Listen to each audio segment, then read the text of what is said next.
بدلوي او د ټولي دنیا کرنسی پلاستیک ATM کارت او کریډټ کارت ته بدل شو.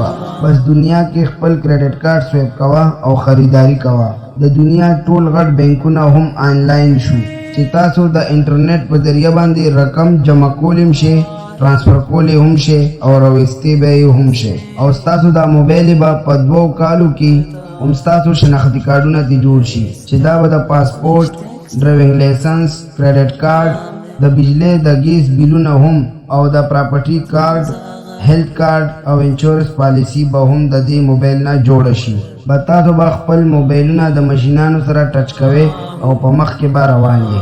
تاسو به څه وخت کې سیم لیس هم استعمالیدل شروع کړي چې دې په ذریعہ به تاسو په یو ملک کې هم خپل سیمونه نه بدلوي او تاسو موبایل به په غونډه دنیا کې په لوکل پیکیجونو باندې هم کار کوي. رومینګ چارج به هم نه ورکوي.